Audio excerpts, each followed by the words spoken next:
विधानसभा चुनाव 2027 को लेकर सियासी सरगर्मियां तेज होती जा रही हैं।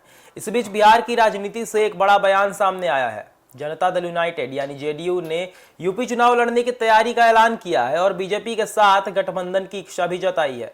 आखिर क्या है पूरी रणनीति और क्या इस बार यूपी में बदलते राजनीतिक समीकरण को हम देख पाएंगे, आइए जानते हैं इस रिपोर्ट में। उत्तर प्रदेश विधानसभा चुनाव 2027 से पहले जनता दल यूनाइटेड ने अपनी चुनावी रणनीति पर काम करना शुरू कर दिया है। जेडीयू के वरिष्ठ नेता और उत्तर प्रदेश प्रभारी श्रवण कुमार ने कहा कि पार्टी यूपी की करीब 25 विधानसभा सीटों पर चुनाव लड़ने को तैयार है। उन्होंने बताया कि जल्द ही वे उत्तर प्रदेश का दौरा करेंगे और पार्टी नेताओं व कार्यकर्ताओं के साथ बैठक कर चुनावी रणनीति को अंतिम रूप देंगे। श्रवण कुमार ने यह भी कहा है कि जेडीयू की पहली कोशिश रहेगी कि वह एनडीए के घटक दल के रूप में बीजेपी के साथ मिलकर चुनाव लड़े। हालांकि उन्होंने यह भी कहा है कि सीटों के बंटवारे और गठबंधन पर अंतिम फैसला पार्टी का शीर्ष नेतृत्व रहेगा। यानी फिलहाल गठबंधन की इच्छा तो जताई गई है, लेकिन अंतिम निर्णय अभी बाकी है। गौरतलब है कि ऐसा पहली बार नहीं है। 2022 के उत्तर प्रदेश विधानसभा चुनाव से पहले भी जेडीयू ने बीजेपी के साथ गठबंधन का प्रस्ताव रखा था, लेकिन उस समय यह प्रस्ताव स्वीकार नहीं किया गया।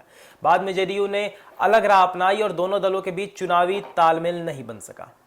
देखिए, राजनीतिक जानकारों का मानना है कि उत्तर प्रदेश में बीजेपी पहले से कई सहयोगी दलों के साथ काम कर रही है। खासकर कुर्मी समाज के प्रतिनिधित्व के लिए उनके पास पहले से सहयोगी मौजूद है। ऐसे में जेडीयू को गठबंधन में शामिल करने का फैसला आसान नहीं माना जा सकता है।